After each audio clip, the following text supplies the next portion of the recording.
Usually जो हमारे शरीर पे स्ट्रेच मार्क्स पड़ते हैं उनका जो कलर है वो डार्क पर्पल कभी नहीं होता है. It is light pink, brown and then it goes white.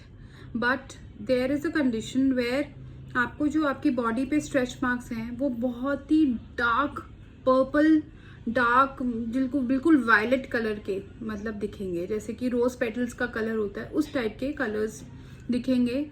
And पेट पे, under arms, everywhere you will find those stretch marks. They look abnormal.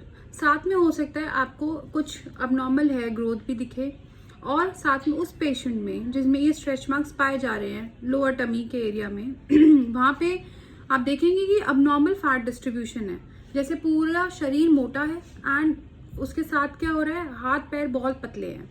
या फिर अबनॉर्मल हेयर ग्रोथ है, बाल उड़ चुके हैं पर इधर अबनॉर्मली जहाँ पे बाल नहीं होने चाहिए वहाँ पे बाल हैं. और साथ में there is lot of acne, hormonal issues, infertility issues, या फिर इरेगुलर पीरियड्स अगर फीमेल हैं तो इस केस में क्या सोचना है जब ऐसे स्ट्रेच मार्क्स आपको दिखते हैं? हमें सोचना है कुशिंग सिंड्रोम के बारे में. ये स्ट्रेच मार्क्स आ क्यों रहे हैं? ये स्ट्रेच मार्क्स इसलिए आ रहे हैं क्योंकि शायद बॉडी कॉर्टिसोल ज्यादा बना रही है. अब कॉर्टिसोल बनने के दो तरीके हैं. एड्रीनल ग्लैंड में कॉर्टिसोल बनता है, पहले तो हम ये जान लें. तरीका क्या है कॉर्टिसोल बनने का? एक तो कि बाहर से स्टेरॉइड अगर हमें मिल रहा है तो हाइपर कॉर्टिसोलीमिया हो जाएगा. दूसरा, पिट्यूटरी ट्यूमर में कॉर्टिसोल इंक्रीज हो जाता है. अब क्या इसके लिए टेस्ट क्या रहेंगे? टेस्ट इसमें रहेंगे कि आपने एक रैंडम कॉर्टिसोल सैंपल दिया, चाहे वो ब्लड का हो या यूरिन का हो या सलाइवा का हो. मॉर्निंग इवनिंग दोनों सैंपल देने चाहिए आइडियली.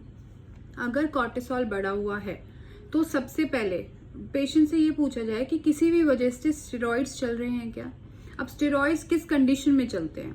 या तो एस्मा है बच्चे को तब चल रहे हैं, ठीक है. अगर रूमेटॉइड आर्थराइटिस है तो भी स्टेरॉइड्स चलते हैं, हो सकता है वो चल रहे हों. या फिर कोई कैंसर तो नहीं है जिसकी वजह से स्टेरॉइड्स दिए जा रहे हैं. बहुत सारी चीजें जिसमें स्टेरॉइड्स चलते हैं. एंड देन अगर पर्पल कलर के स्ट्रेच मार्क्स है तो we have to rule out every drug which can cause increase in cortisol level. अगर बाहर से कोई भी ड्रग नहीं ली जा रही है तो सेकेंड ऑप्शन इज हमें पिट्यूटरी एडिनोमा को रूल आउट करना है. अब पिट्यूटरी एडिनोमा के लिए हमें रेडियोलॉजिकल इन्वेस्टिगेशंस करवानी पड़ेंगी. पिट्यूटरी एडिनोमा है तो हमें प्रोलैक्टिन भी करवाना पड़ेगा, साथ में कॉर्टिसोल भी करवाएंगे. सब कुछ करवाने के बाद we decide whether this high cortisol increase in cortisol is either because of the drugs which were taken from outside, या फिर हमारे अंदर कोई ऐसा कोई ट्यूमर तो नहीं है जो पिट्यूटरी ग्लैंड को इफेक्ट कर रहा है. क्योंकि ज्यादातर अगर बाहर से स्टेरॉइड्स नहीं है वजह तो पिट्यूटरी एडिनोमा की वजह से कुशिंग सिंड्रोम जैसे फीचर्स आ जाते हैं. सेकेंड स्टेप में हमें ACTH करना है. कॉर्टिसोल बढ़ा हुआ आ गया, उसके बाद ACTH हार्मोन का हमें लेवल्स देखने हैं. अगर ACTH बढ़ा हुआ है तो फिर पिट्यूटरी एडिनोमा की तरफ हम चले जाते हैं. बट हम ये सारे बहुत ही टेक्निकल बातें हैं. बात बस वहाँ पे है, अगर पर्पल स्ट्रेच मार्क्स बॉडी पे दिख रहे हैं जो कि बहुत डार्क हैं, then think of Cushing syndrome. Do not take it lightly कि मेरा वेट बढ़ा हुआ था और अभी धीरे धीरे मैंने बहुत ही वेट लॉस कर लिया है इसलिए ऐसे हो रहा है. आपको अबनॉर्मल फैट डिस्ट्रीब्यूशन दिख जाएगा.